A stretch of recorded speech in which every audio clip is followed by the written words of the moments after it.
One thing when I gave that to Mike, and that is Jim is my brother, and he's 2 years younger than me. And the first story I want to tell you about Jim kind of sets the stage for the second story. And the story starts out like this. It's getting close to football season. We want to do a little light exercise to start getting back in shape. And so in those days, if you're a teenager, a preteen, you didn't have a bicycle. Okay? That was not cool. So we decided that we were going to go on this long bike hike, but we had to borrow bikes from kids who weren't cool. And so, for whatever reason, I didn't get to make this trip. But here's, 8 or 10 guys, and it looked kind of suspicious because they're all in a bunch riding these bikes and everything. And the police stop, and their flashers going, and Jim rides right up to that car, slams out his brakes, and slides sideways so close to the police car that the policeman can't get out. So he does get out, and because we borrowed these bikes, they're not licensed to the people that have them. And they don't have the right reflectors and the right lights and all that kind of stuff. So they load all the bikes in the police car and take this group to the police station. Now here's what I want you to understand about Jim. He was constantly kidding, joking, everything like that. So when the police are through with him, they say, well, I'll get right home. Okay. So he calls my mom. And he says, Mom, I'm at the police station, I need a ride home. She says, sure, Jim, hangs up. So then he called Mrs. Elliott. That was another bunch of kids in the neighborhood. We spent a lot of time at their house. He calls Mrs. Elliott. He says, Mrs. Elliott, we're at the police station, we need a ride home. She says, yeah, Jim, hangs up.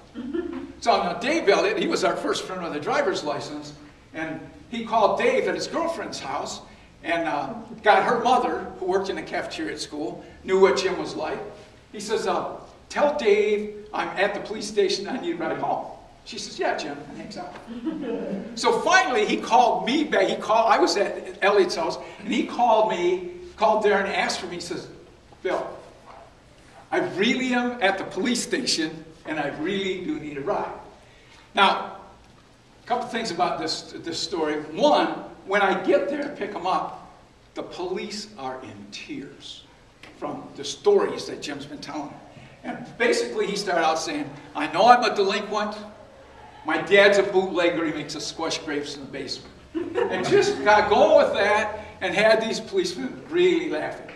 Now, the point of this story that I want you to remember is, you just usually didn't believe Jim with the first thing he told you.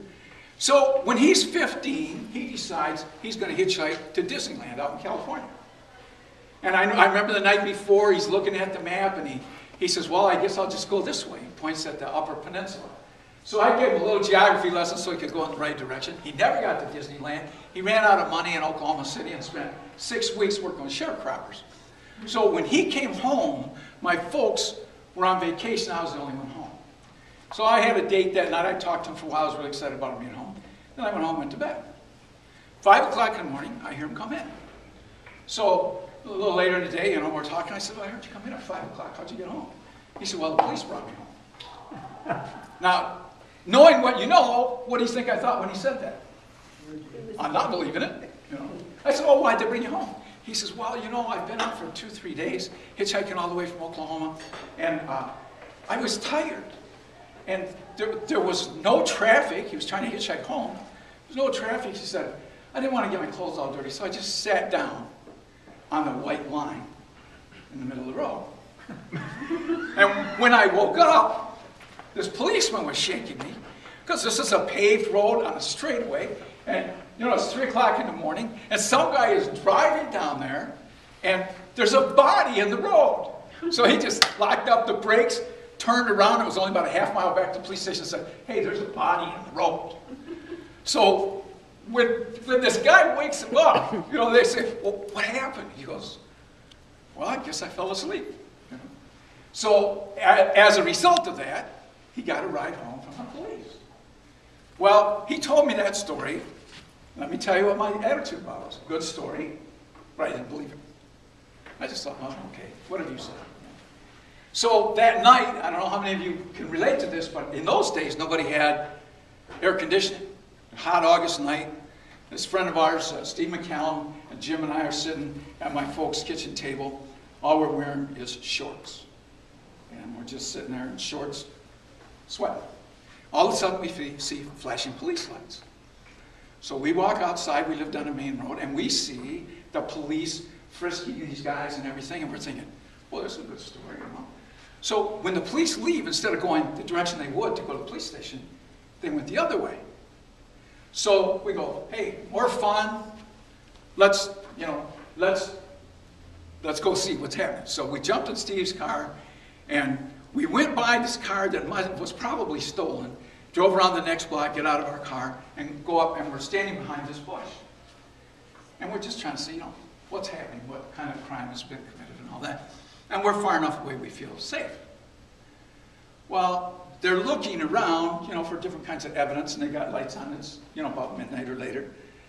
And, you know, this guy with the light, he looks, and we're standing behind the tree, and here's 6 legs. You know, no shoes on or anything like that. He says, come out from the bush. So we come out from the bush. And he starts screaming, you guys, come here. And about 4 or 5 policemen come running over there. And, you know, I'm thinking, should I run now? You know, I didn't think I had broken the law, but I didn't know that I wanted to find out. He shines light in my brother's eyes and says, that's the guy that sleeps in the road. And that's what I believed in. And that's what it was like growing up with my brother Jim. Every day, it was funny, it was unusual, and it was just a great time. And when I think of humor, I think of him.